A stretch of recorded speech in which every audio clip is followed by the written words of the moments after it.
Welcome to the third episode of Cook with Jace special with Crema Coffee Garage, helping me to show you what coffee should be. We've got another fantastic method of pour over we're showing you today, something where you can actually do bulk preparation for multiple cups. So if you've got a large family to feed, you've got plenty of people in the household that love great coffee, check out this pour over edition.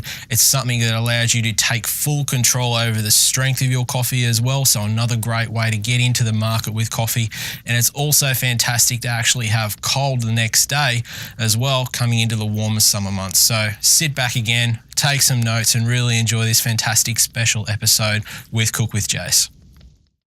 All right, so number 3, what do we have here?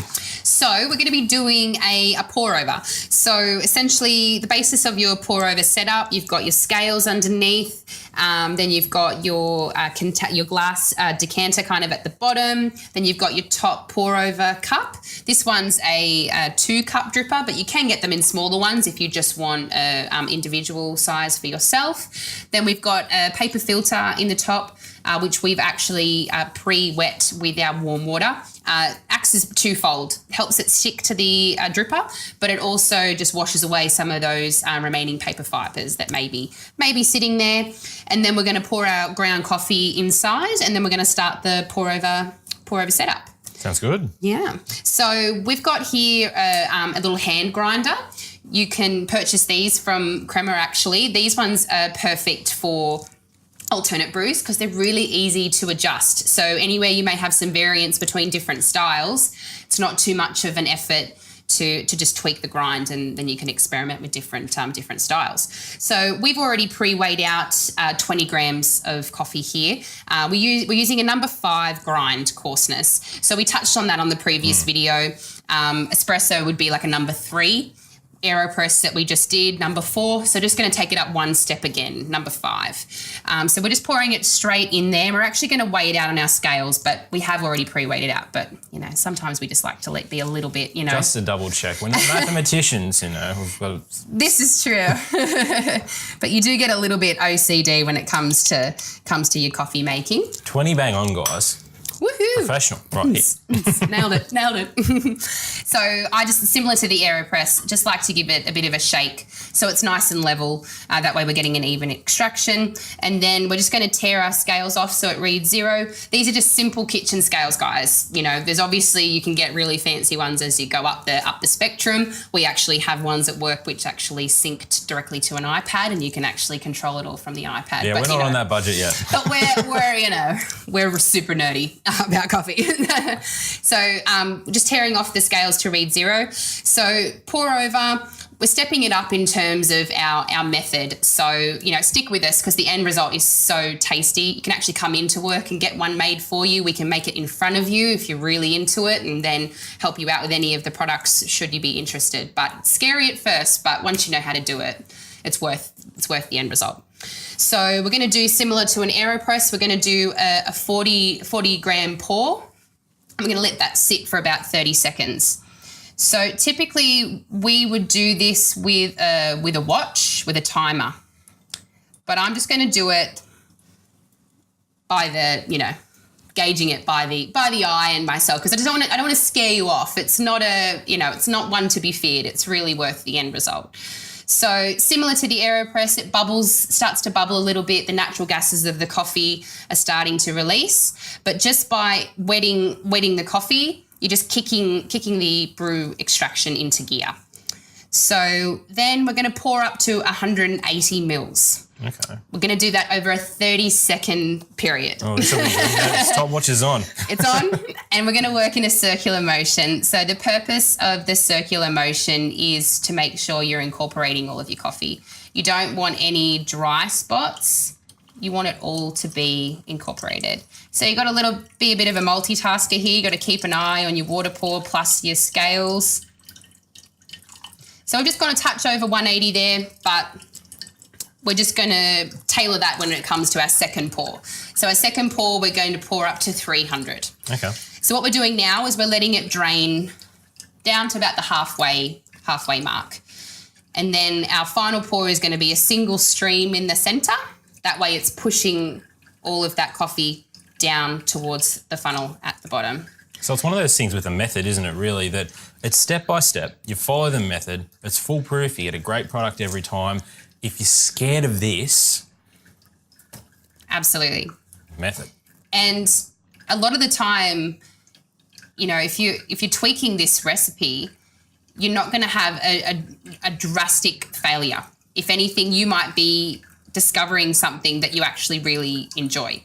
So don't be scared off, because it is really down to personal preference as well. Something that you might find a bit too intense, I might really enjoy because that's my taste preference. But as for the whole showmanship of it as well, it's pretty impressive doing this when people are over. You can feel really fancy.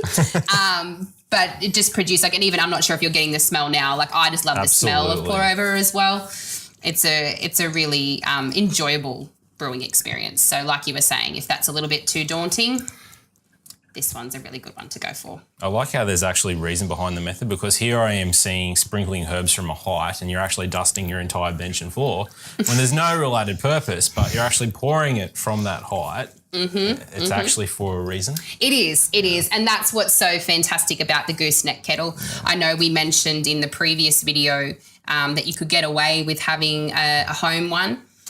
Gooseneck kettles really come into their own when it comes to method like this. But there's no need to be scared off by that. There are variances in the gooseneck kettles.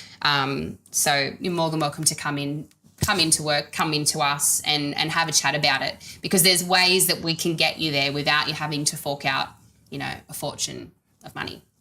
So I've just pulled that one off. Essentially, we've done that when it's got to about the halfway point. We just don't want to catch the last little, the dregs of the coffee, essentially, and then cause a over extraction. So what we're left with, I think we touched on it in the very first video, is it's looking a lot like black tea. It's a real tea-like consistency coffee.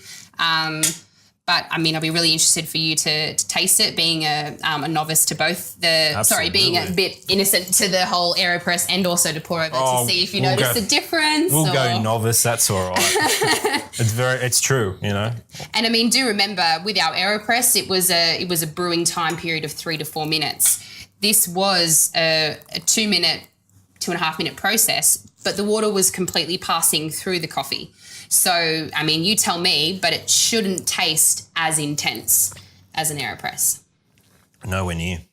But is Nowhere it? near. But it's really has nice. It taste? Yeah. Is it good? It's just like coloured water. No. It's terrible. No, what you're actually picking up on are the finer parts, because I have the Ruby Tuesday blend. Yes. And I have that consistently with the espresso. So to actually notice the finer details, I'm picking up all of those undertones where it can sometimes be hidden, and probably how I'm making it, because I'm not a professional barista.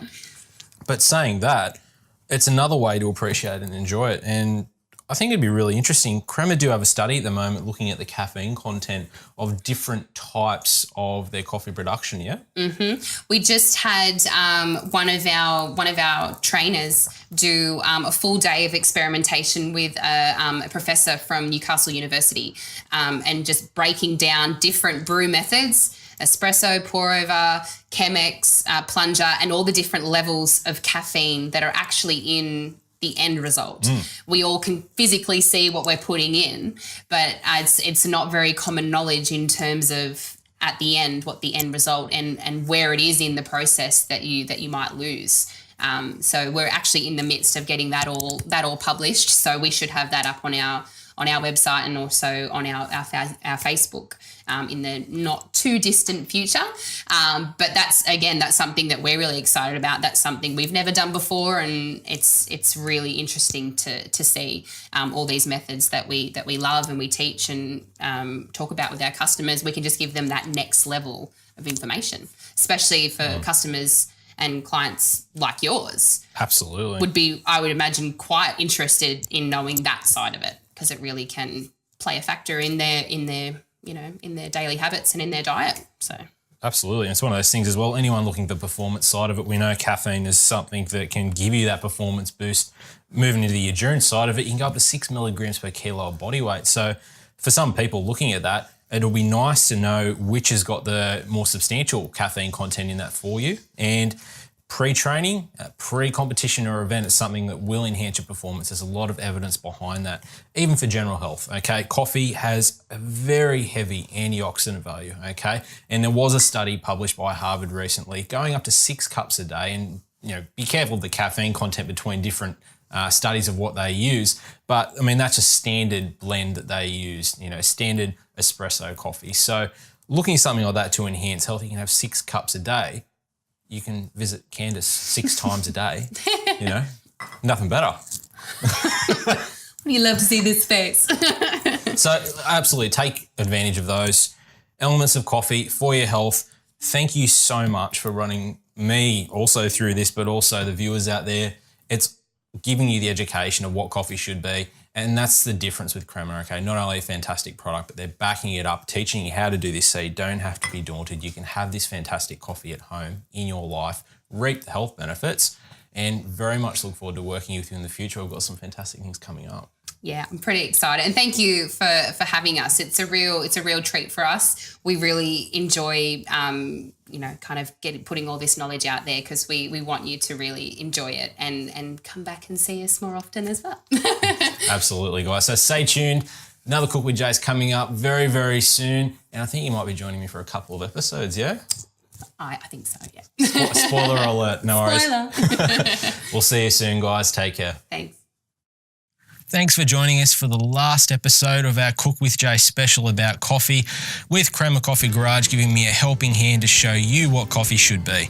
So I've covered off 3 fantastic methods with coffee, with espresso, AeroPress, and also pour over, and I'm guaranteeing you there's one of those that's going to suit you to get the fantastic health and performance benefits of coffee into your life. So be sure to stay tuned for the upcoming episodes. We've got something a little bit different, something a little bit naughty, and also an after hours episode to look forward to. It's going to be great fun, and I look forward to seeing you then.